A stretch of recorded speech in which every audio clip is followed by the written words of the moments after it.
Welcome back to the final part of Module 7. This is Lesson 7 Part 2, where we're solving two-step inequalities. This time they've given us one of those glorious inequalities that involve fractions, and I know how much you all love working with fractions, so I'm sure you're all going to enjoy this one. If you know how to work fractions and you know how to work two-step equations, there should be nothing to solving this problem because you treat it just like a two-step equation. We're going to start off by undoing addition and subtraction, and you ask yourself, what is being added or subtracted to x right here? Well, it's that 1/2. It's subtracting 1/2, so the very first step is going to be to add 1/2 to both sides, and that's what they're fixing to show us right here. You're going to take and, wow, they actually did a bigger step. They went ahead without even writing the original inequality, and they went, boom, we're going to make that 4/8 instead of 1/2. You really need to start with the original inequality. Always write the first problem before you do anything else. It gives me something to check, and it gives you something to refer back to as you're going along to make sure you're doing everything's right. So they went ahead, found the common denominator that they're going to need, which is going to be 8 because they are adding and subtracting fractions. And the next step was adding 4/8 to both sides. And you know what? We're going to stop right here because I'm not doing it this way. You know I hate working fractions vertically. So instead, we're going to work this one by hand. I just can't stand doing fractions vertical. It's just overwhelming. So here we go. We're going to take and rewrite it, where this time we're just going to take and add 4/8 to both sides. I've got minus 4/8. I've got plus 4/8. The inequality is going to stay the same. It's greater than 3/8, and then we're going to take and do plus 4/8. Now when we do that, these 4/8 zero each other out, leaving 3/4 x on the left hand side, and that's going to be greater than 3/8 plus 4/8. That's going to give us 7/8. Now we're going to undo multiplication and division. We're going to do that by dividing both sides by 3/4, because 3/4 is multiplying itself times x. And if you want, you can take and write the 3/4 divided by 3/4 on both sides. But we've kind of reached a point now I'm not going to make you do that. We're going to go straight into the keep, change, flip. So instead of dividing by 3/4, I'm going to multiply both sides by the reciprocal, which is 4/3. Times x is greater than 7/8, and we're also going to do times 4/3 for that one as well. So I multiplied both sides by the reciprocal here and here. That's the same thing as dividing both sides by 3/4. And when I did that, my 4's divided out becoming 1's, my 3's divided out becoming 1's. That gave me 1/1, which is 1, and 1 times x, you got it, that's going to end up being x. The sign did not change direction because I did not multiply or divide both sides by a negative sign. Over here, 4 goes into 8 2 times, 4 goes into 4 1 time. Multiply that out, 7 times 1 is going to give me 7, 3 times 2 is going to give me 6, and now we have an improper fraction. Last thing we have to do is take that improper fraction, change it into a mixed number, which is going to give us 1 and 1/6. So our final answer, x is going to be greater than 1 and 1/6. Now if we jump back and look at how the textbook did, we should hopefully find the same answer. Alright, getting back into it on the textbook side of things, find my little pen here. They added 4/8 to both sides. The 4/8 on the left zeroed each other out, which they just had to magically go poof without a line through them.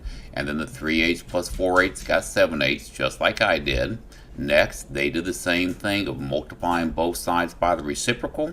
They simplified, but they didn't show their simplification. Got the same x is greater than 7/6, also known as x is greater than 1 and 1/6 that I got. So your final answer you would put in there is the same 1 and 1/6 that you see right here. Now that we have done one of those together, it is going to be your turn to knock one out. Let's see if there's any other worthy information here. Yes, they do want us to graph it, so we're going to take and go down to the number line. We have 1 and 1/6 right here. X is going to be greater than the 1 and 1/6, so we're going to grab it, and we'll start at 1 and 1/6, and we're going to go to the right, and it's going to look just like that. Check the answer. What do you mean it's incorrect? Let's see here. X is bigger than 1 and 1/6. And maybe it didn't get close enough to their 1 and 1/6. Let's try again. Oh, I know why. I used the or equal to version. It's not an or equal to. There we go. Now it's going to check right. Now we have a happy answer. Now it's going to be your turn. Pause the video, work this problem on your own. It's going to work just like the last one. Only difference is an or equal to and the sign's facing the other direction. Alright, it's my turn. Now, I don't do it the way the textbook did of finding all that common denominator stuff in the first jump. I'm going to go ahead and move things around so I can see exactly where I will need those common denominators. So the first thing I'm going to do is I'm going to make that plus 1/4. It's going to go to the other side because I'm undoing addition and subtraction. So where I had plus 1/4, well, I'm going to take and subtract 1/4. And then right here, less than or equal to 1/3, and we're going to take and subtract 1/4 again. When we do that, these zero out, leaving x divided by 9 is greater than or equal to, and now I'm going to find my, or excuse me, less than or equal to, but now I'm going to find my common denominators. And my common denominator here between 3 and 4, that's going to become 12. 3 goes into 12 4 times, 1 times 4 is 4. 4 goes into 12 3 times, 1 times 3 is 3. And that gives me x over 9 is less than or equal to 4 minus 3 is 1/12. Now we're going to undo the division by multiplying both sides by 9. So I had x divided by 9. I'm going to multiply by 9. Let me go ahead and do that in red so we can see that we're doing this on both sides. Times 9 is less than or equal to 1/12 and times 9 over 1. Now these 9s zeroed each other out again. That's going to leave us with x is less than or equal to. Notice the sign did not change direction because we multiplied by a positive 9. If I'd multiplied both sides by -9, then we would have flipped the signs. From here, we're going to simplify. 3 goes into 9 3 times. 3 goes into 12 4 times. And we're going to multiply. 1 times 3 is 3. 4 times 1 is 4. So our final answer says x is less than or equal to 3/4. I'm going to jump back over here. We have the less than or equal to, and we're going to put in our fraction of 3/4. Accept and check. Our answer checks. Easy math. Now our next problem gives us a word problem situation, and we're going to need to take that word problem and convert it into an inequality, and then we're going to have to solve that inequality. Halfway through the bowling league season, Stewart has 34 strikes. He averages 2 strikes per game, which, by the way, last time I played, I got 3. He needs at least 61 strikes to beat the league record. Write these and solve an inequality to determine the possible number of additional strikes Stewart would need to bowl to have at least 61 strikes, and interpret the situation. So what we don't know is how many more strikes he needs to get. We know how many he has. We know what the goal is. So we're going to have to take either the goal minus how many he needs to get to what he has, or we're going to take what he has added to what he needs, and that's going to get us a goal. From here, the number of strikes Stewart has plus 2 strikes per game is at least the total number of strikes needed. So we're going to put in that in variables. They let G equal the number of games. I'm good with that one. And then from there, the inequality they came up with was 34, which is the number of strikes he has, plus 2 times the number of games it's going to take him to get there, has to be a number greater than or equal to 61. And that way we're going to find out how many games he needs to get to the answer. Now you can see once again the textbook got all kind of froggy in showing their supporting work, so let's put the brakes on things, slow it down, and jump over here and let me show you the work a little bit slower. So I'm going to start off by taking and undoing addition subtraction. 34 is the first thing we're going to go over, and we're going to subtract 34, not because of this plus sign, but because of that plus sign. It's a positive 34, so we're going to subtract it from both sides, because that, remember, if there's nothing in front of it, you have that invisible plus sign there. From there, the 34s are going to zero each other out. What's that going to leave me with? It's going to leave me with 2g is greater than or equal to 61 minus 34. That's going to give me, let's do some borrowing here, a 5 and a 1. 11 minus 4 is going to be 7. 5 minus 3 is going to be 2. So that's going to leave us with 27. Now we're going to undo multiplication and division by dividing 2 on both sides. When we do that, the 2's on the left divide out, becoming 1, and 1 times g is g. The signs are not changing direction because we divided by a positive number, and 27 divided by 2, that's going to end up giving us 13.5. So it's going to take him 13.5 games in order to reach the goal, assuming he can keep doing a 2 strikes per game. So we're going to jump back over here, and we're going to type in that 13.5 and check our answer, and the answer checks. Now you notice this is the same work that I just showed you. I mean, the textbook and I are about neck and neck on how we ask you to do that. I just didn't make you write that extra line there. Beyond that, we're doing the same. I just wanted to slow it down so you could get a better understanding of what was happening. Now I just realized that I did not graph that last extra practice problem. Totally skipped it, but we're going to graph this one. G is greater than or equal to 13.5. It's an or equal to, so we're going to use the solid circle. We're going to start at 13.5. G is bigger than it, so the arrow is going to go to the right hand side. Check it, and our answer checks. And once again, it's going to be your turn. Pause the video, work this problem, check your answer, and I have some other things you get to put in here along the way. Lots of things to fill out on this one. So come up with your inequality, solve it, check your work. How'd you do? Let's see how I'm going to do. Tim already has $40 for mowing lawn. So he's starting off with money in the bank of $40. And he earns another $10 per lawn. So I'm going to say plus another $10 times the number of lawns that he mows. He needs at least $95 for a new lawnmower, so that means he needs greater than or equal to, at least implies there's an or equal to in there, $95. From here, I'm going to isolate my variable, undoing addition and subtraction. The thing that's being added or subtracted from the variable is going to be right there, the 40. It's a positive 40, so I'm going to subtract 40 from both sides, here and here. From there, we can say the 40s zero each other out, and that's going to leave me with $10 times the number of lawns is greater than or equal to 95 minus 40. That's going to become $50, and I should have dollar signs here too. Now we're going to undo multiplication and division. 10 is multiplying itself times the number of lawns, so we're going to take and divide, and that should be $55 by the way, divide both sides by 10, and when we do that, these 10s divide each other out, becoming 1. 1 times L is L, and that's going to be still greater than or equal to, in this case, 5.5, because the dollar signs will divide each other out, leaving just the money there, the lawns there. Problem is he going to get paid for cutting 5.5 lawns? I don't think so. I think he's going to have to cut 6 lawns to buy that new lawnmower.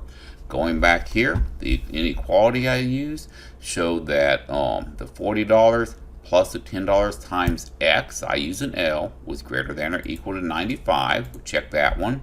That checks good.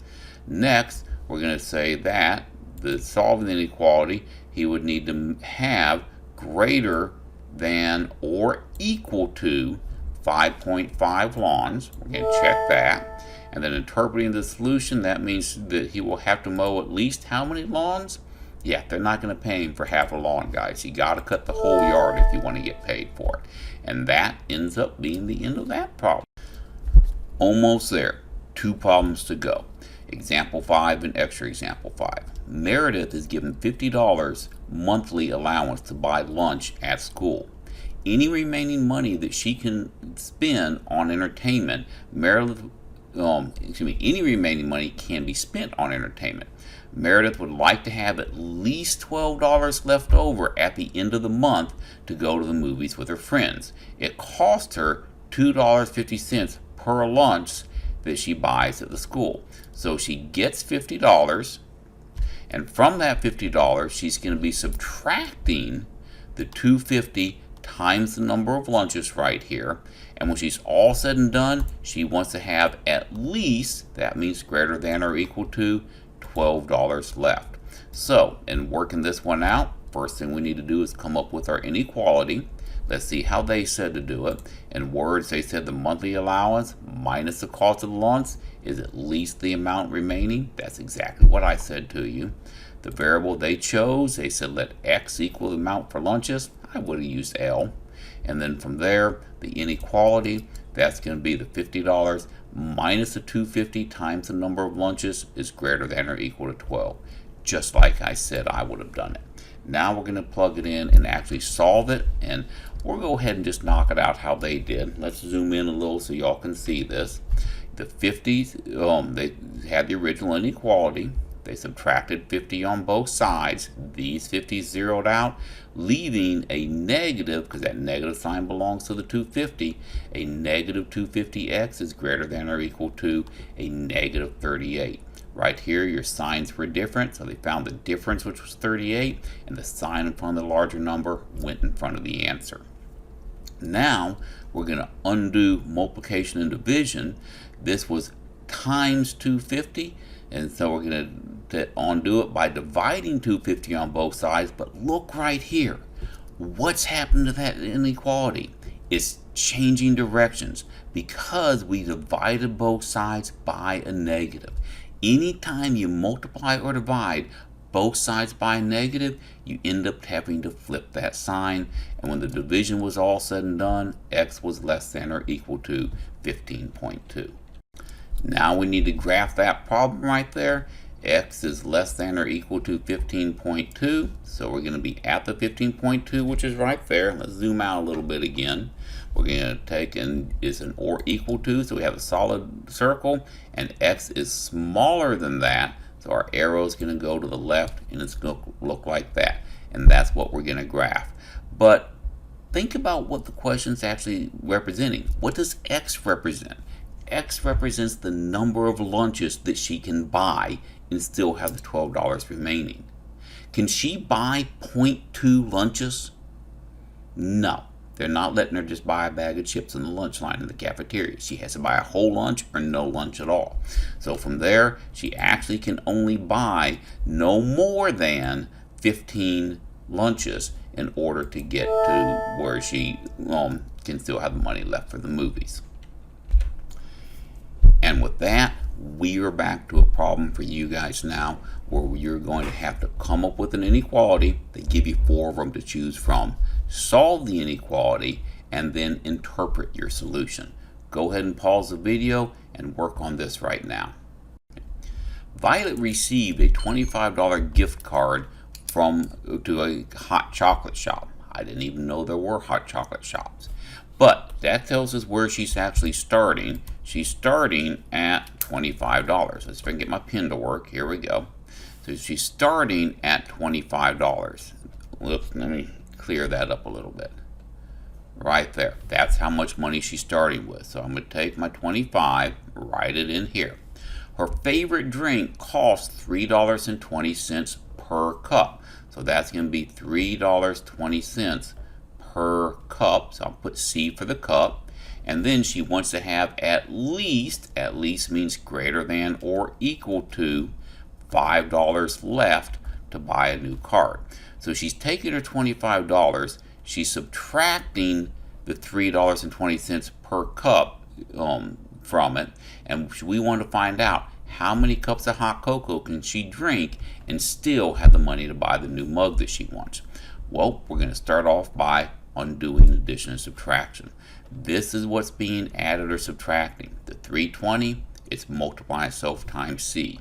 You've got an invisible plus sign here, so I'm going to undo it by subtracting $25 from both sides. When I do that, these zero each other out, and that's going to leave me with $3.20 times C is going to be greater than or equal to 5 minus 25. Signs are different. Find the difference, which is 20. Sign for any larger number goes in front of your answer, giving you negative 20. And by the way, that negative sign, it comes down with a 320 here.